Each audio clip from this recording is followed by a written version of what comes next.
welcome back to EDH Deck Building. I am your host, Demo, and we're continuing on with our Dominaria United spoilers. And as I suspected, I don't know what we're up to now with the legendary creatures, but there's an absolute ton. And I'm kind of having fun with it. You know, it is a lot of work, but at the same time, having fun with it because there are some very interesting commanders that are coming out here that are reiterations of old commanders, which I really like. It's very nostalgic for me. So let's start out with Rasputin the One-Neromancer. And this is a really interesting one because I just did my Underwhelming Commanders video a couple days ago. And on that poll, this is completely a coincidence, I put Rasputin Dreamweaver on the poll for the next Underwhelming Commanders video anyway. So, and of course, same character, right? Same guy. The original one was, I think he was 6 mana. He was a 4/1. He has a whole lot of text on him. I can't remember all what it was, but he had counters on him, and you would remove the counters to do different things. I think you could prevent damage, and most importantly, you could add colorless mana. That was sort of the ability that, I mean, if you're building that deck you want to build around, you could remove the counters to add colorless mana. So let's look at the new guy, and as I've already mentioned about the whole power creep thing, we had, I think the original was 6 mana. This guy's 3 mana, 1 a white and a blue, and he's a 4/1. So still the 4/1, even though the 4/1 sort of doesn't make sense for a wizard. That's kind of a weird power toughness for a wizard, and he is a human wizard. When Rasputin the One-Neromancer enters the battlefield, put a dream counter on it for each opponent you have. That's right, they were dream counters, now I remember. I think you put 7 on there. Each opponent creates a 1/1 red goblin creature token. Okay, so that's definitely different. So he's going to enter the battlefield. You put a dream counter on it for each opponent you have, so likely 3. So you put 3 dream counters on him, and each of your opponents get a goblin token. Okay.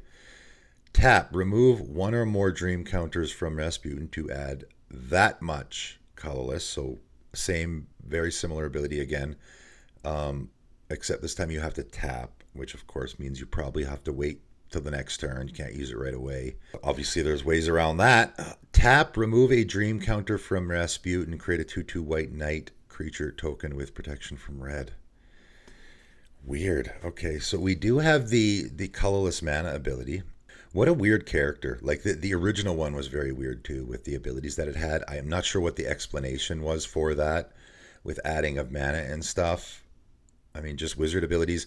This one is also very weird. Doing, like, giving your opponents goblin tokens is very weird. And then you can remove a dream counter to create a knight token. So he's like summoning knights to do battle for him and stuff. Man, this is a really odd one. So, okay, I mean, we're doing the dream counter thing. So obviously Proliferate's going to be good here, which you are almost assuredly going to want to do, or Blinking, either or, because you're going to get like probably 3 dream counters you're going to run out. So you're going to want to do Blinking, and this is what you did the original one too. You're going to want to do Blinking to reset it and get those counters back on it, or you can Proliferate, anything like that, because obviously you don't want the counters to just run out, because your commander doesn't do anything otherwise, right? Your commander, both of those abilities are remove dream counters. I mean, the first one you can remove all of them, so if you can Proliferate a bunch, you can remove a ton. Okay, there's a lot going on here, so the wheels are starting to turn. We had some stuff from New Capenna that dealt with counters on your creatures, which might fit here. Yeah, there's quite a bit that actually might fit here with the counter theme, not a +1/+1 counter theme, right? A lot of the stuff they're doing now with counters has to do with just counters on your creatures, doesn't care about whether it's a +1/+1 counter. So Together Forever, for example. Together Forever, I think you want in this deck. It supports, does support too, but it cares about counters on your creatures, doesn't care about what kind of counters. So Together Forever, I think, would go in here just to save your commander. There's lots of stuff that is just dealing with counters on your creatures in general. Okay. Now, other than that, how are you going to build this? I mean, adding colorless mana is, I guess you could do something with that. If this guy enters the battlefield with 3 dream counters on him, you can then tap him to add 3 colorless mana the very next turn. So that you could just use that to cast a big thing, right? You're up to like 6 mana, maybe 7 mana pretty early in the game. That's not bad. I don't think I would build around that. Like I said, I would do. It's nice to have that on your commander. I would do the proliferate and blinking and stuff to make sure you have counters on your commander. You could do a little bit of Night Tribal here, I guess. Yeah, I guess. There's a lot of little things you could do here because your commander's doing a lot. You put 1,000-Year Elixir, you put all the untappers in here and stuff. You could do Night Tribal. You could do. I put counters on my stuff. You could even play into the each opponent creates a 1/1 goblin token a little bit. I don't know how much there is you could do with that, but you could do that a little bit. There's a lot of little things going on here, and that's how I would build this deck. Is I would build into all of it. I wouldn't go, I don't think, too hard on one theme. I would do a little bit of proliferate and blinking and night tokens, and I guess you could do a little bit of a token theme. You could do Night Tribal. You could do all of those things. That's how I would build this deck. I think it would be very interesting, and I'd like it because every Rasputin, unless there's some combo or something, every Rasputin deck is going to be a little different, right? Your Rasputin deck's going to be a little different than some other guy who makes one, and I like that. All right, moving on, and Bladewing Deathless Tyrant we are talking about, and there's a lot of Bladewings, and I don't know, like, I'm not the hugest lore guy ever. I know there's Bladewing the Risen, which I think is probably the same creature, I'd imagine. However, there's lots of other Bladewings. There's like Rorik's Bladewing, which I think was the original, which is just a mono red dragon that's like 6/5 flying haste or something like that. That was, I think, the original Bladewing. I don't know if it's the same as this because there's other Bladewings. There's the Future Sight one, which is a Bladewing, and then there's another one that they printed at some point, I think maybe in Dominaria, the first Dominaria. How are they all connected? I don't know. Are they a family or something maybe? I think likely this is a reiteration of Bladewing the Risen, though. So, Deathless Tyrant, 5 black, red, dragon skeleton, 6/6 flying haste. When Bladewing Deathless Tyrant deals damage to a player or planeswalker for each creature card in your graveyard, create a 2/2 black zombie knight creature token with menace. Wow. So there's a lot going on there. Again, we got the haste. I just said this about Zira, right? The insect commander. Whenever you see haste on a commander now, it's like it's going to have an attack trigger. You just know it, right? Or an attack trigger or a deal damage trigger, almost assuredly, right? And this is a deal damage, something to do with attacking, right? They're not going to just throw haste on it for no reason. So it's going to deal damage to a player or planeswalker for each creature card in your graveyard. So you'll want lots of creature cards in your graveyard, which of course plays into the original Bladewing a little bit. Because I think it was a recursion theme. You're creating zombie knights though, which is it's kind of interesting, and I like that I like that it's not just dragon tribal like the other one was. I think so. You want stuff in your graveyard. I guess you could do a self-mill theme here. There's lots of ways to throw stuff in your graveyard. Obviously, Oracle or Mage, one of my favorite cards. It doesn't get played nearly enough. Again, we're sort of doing a little bit of different things here. You can do zombie tribal and you can do night tribal. It's kind of neat that there's zombie knights because there is not a ton, but there's a little bit of night tribal in black. Zombie tribal stuff also. So you could do both, and I probably would. Again, what else are you going to do, right? This deck is fairly open-ended. You want your commander to deal damage. That's not something you need to build around. It's got flying and haste. You're going to be dealing damage. That's a guarantee. Costs 7 mana, so you do want to maybe get it out a little quicker. It might be worth it to put some ritual effects in here, mana geysers, dark rituals, stuff like that. To get this is the one situation where I might actually play cards like that, like a dark ritual, just to get your commander out a little bit sooner because it is really expensive and you can attack with it right away and get those zombie tokens going. And then other than that, and I mean, those creature tokens have menace as well. So Labyrinth Raptor, which I just put in my should be commanders video, which it would make for an interesting commander. You could throw Labyrinth Raptor in here, which is, I think, will fit because of the zombie tokens you're making have menace. So there you go. Yeah, there's a lot of little neat things you could throw in here, but that's what I would do. Do a little bit of the menace tribal, zombie tribal, night tribal, and then maybe throw a little bit of dragon support in here because you have a dragon commander. I wouldn't go too heavy on that, but you know, anything that helps your commander is going to be nice as well.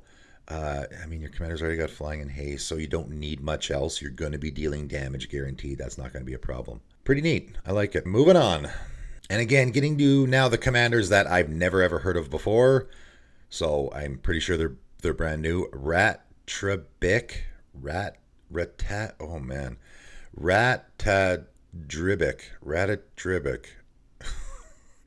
Okay. Of Urborg. I mean, we've all heard Urborg before, of course. 2 white, black, zombie wizard, 3/3, vigilance, ward 2. Love the ward 2. I always love making it harder for your commander to die. Other zombies you control have vigilance. There's something you don't see every day. So we're in a Orzhov zombie tribal. I mean, we haven't had I don't think we've had a zombie tribal in Orzhov. We've of course had Esper zombie tribal. Just straight up Orzhov. They did so in Amonkhet they introduced the white zombie thing, and we had some white white and Orzhov zombie stuff. So there's going to be a ton of support from that set that is going to fit the Orzhov zombie tribal stuff. Interestingly enough, there is a card from way back in the day that also fits it. The name is escaping me now. It's a white and black enchantment that exiles graveyards, and it gives you, I think it gives your zombies lifelink or something like that. Here's a great deck to throw that in. That card doesn't see a lot of play, and now there's a nice little commander for it. So great fit here. So your zombies are going to have vigilance and lifelink. So what else does it do, though? Of course, whenever another legendary creature you control dies. Okay, we're already going off in a direction I didn't expect here. So legendary creature. Okay, so whenever another legendary creature you control dies, create a token that's a copy of that creature, except it's not legendary and it's a 2/2 black zombie. Okay, what? Now we're totally in a different direction here. Wow, it's not even really zombie tribal now. You know what this reminds me of is that Geralf, where it's like, okay, zombies you control have flying. It's like, hey, mono blue zombie. No, it's not. That deck's not zombie tribal at all. You can maybe put a little bit in there, but the deck is, you're building around that second ability. Giving your zombies flying is just a nice little added bonus, and that's kind of the case here as well. I don't know if I would put any zombies in this deck. Now, the one that gives your zombies lifelink would be a good fit, and there may be a couple that would fit here. Because you are making zombies, but you're not going to be making like a zombie army. I think it's going to be kind of slow. So whenever another legendary creature you control dies, so you want lots of legendary creatures in this deck, without question. Obviously that is more so the direction you're going to go. You're not going to build around zombies you control at vigilance. That's not a big enough payoff to go completely zombie tribal. You're going to build around that second ability, which is legendary creature. So you have a legendary creature, it dies. Let's take something that actually kills itself, like Lieutenant Kirtar is a great example. So I have a Lieutenant Kirtar, right, which has a sack ability. So I have my Lieutenant, I sacrifice it, right, to use its abilities. And again, maybe you could go more that route. There is, I'm sure, a lot of legendary creatures in black and white. There's obviously a ton to choose from. Having creatures that sacrifice themselves might be neat. Create a token that's a copy of that. So now I'm going to have a token copy of my Lieutenant Kirtar, except it's not legendary, which is interesting.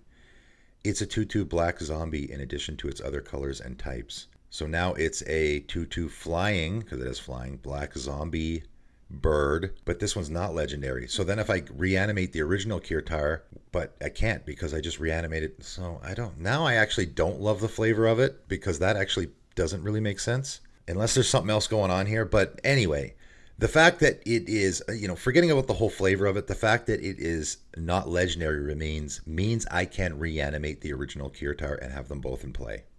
So that is, so you can do some reanimation here. Sacrifice your legendary creature, your Elishnorn, right? Sacrifice your Elishnorn. You get the token copy. It's not legendary. And then I can reanimate the other Elishnorn, and now I get 2 in play. And all my creatures get +4/+4, and all my opponent's creatures get -4/-4. That seems pretty good, right?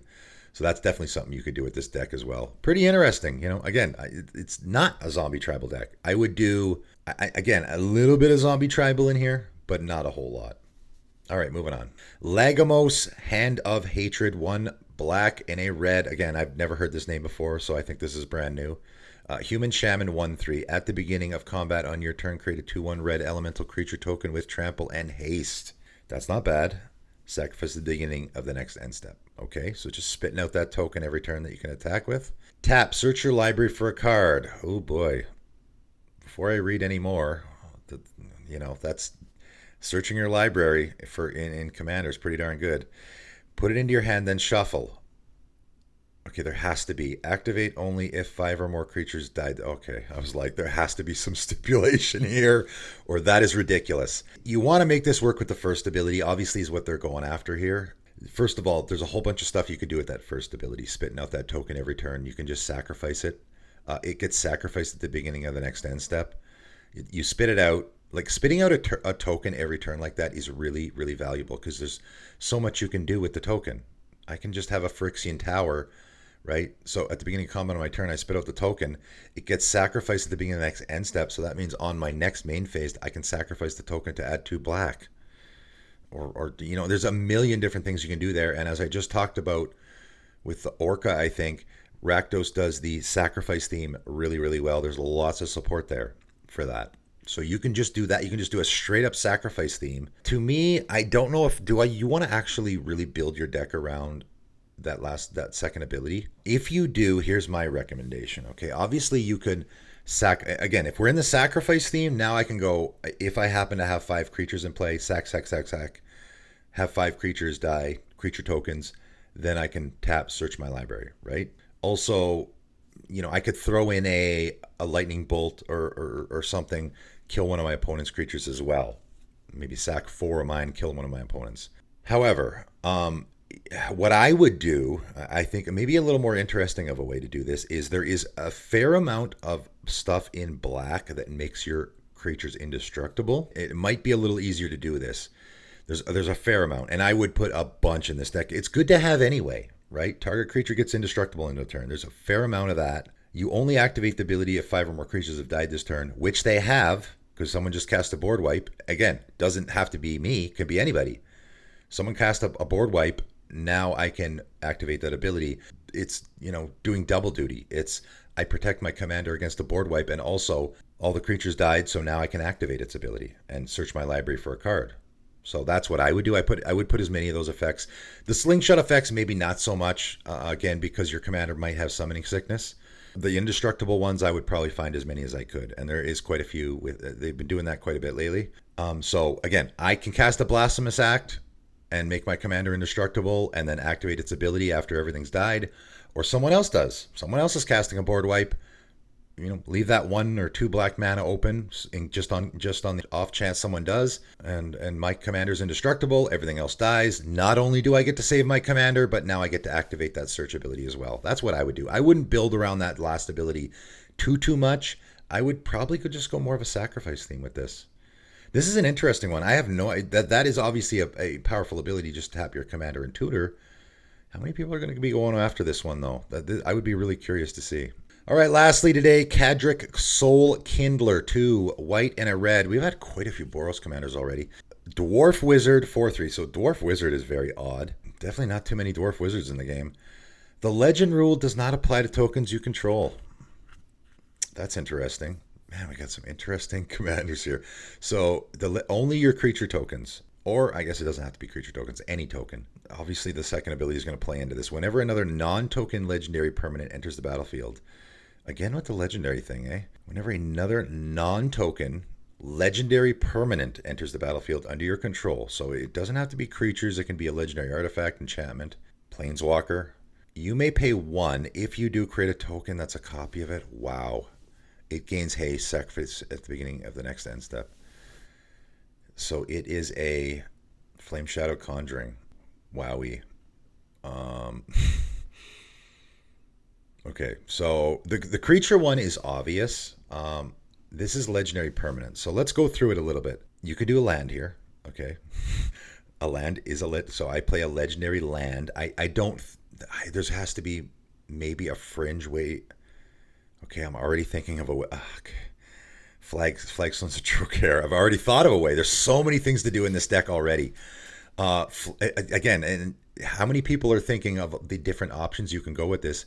Even the land thing you can do. Flagstones of Trocaire is a legendary land. So I play my Flagstones of Trocaire. It enters the battlefield, right? It's a non-token legendary permanent. It enters the battlefield under your control. You pay 1, so you can just tap the Flagstones you just played. You play the Flagstones, you tap it to its this ability when it enters the battlefield. If you do create a token, that's a copy of it. So you create a token copy of your Flagstones of Trocaire. Why would you do that? It gains haste. You can attack with it right away. No, because you're sacrificing at the beginning of the next end step. And when Flagstones of Trocaire goes into the graveyard, you get to search your library for a Plains card and put it into play. Auto include in this deck.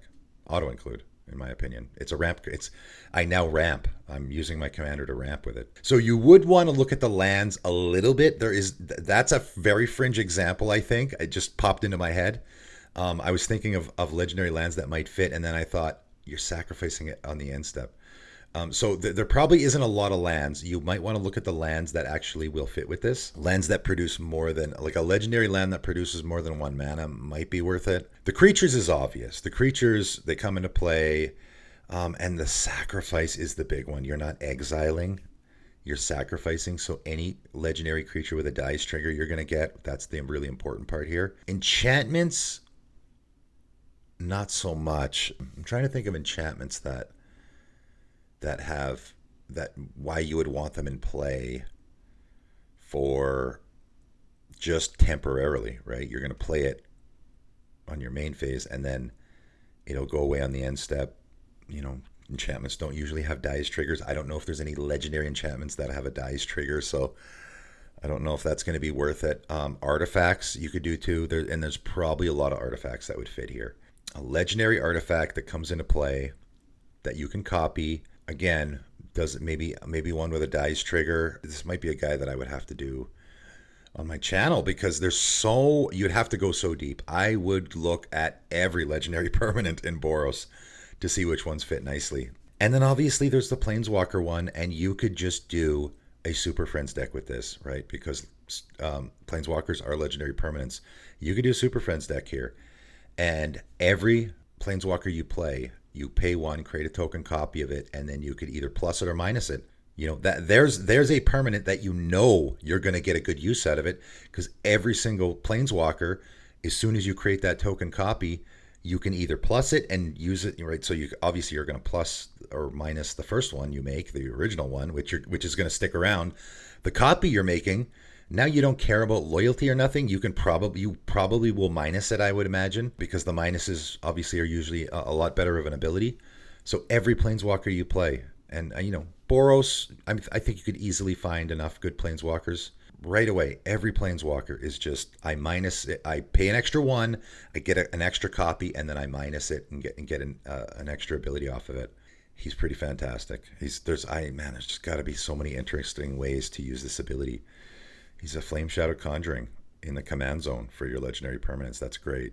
Just that Flagstones of Trocaire play is worth putting this deck together because that's so neat, eh? Great. I love it. It's gonna be a popular one for sure. Really, this could be. I'm not gonna overdo it. It's really tough to predict the popularity of commanders.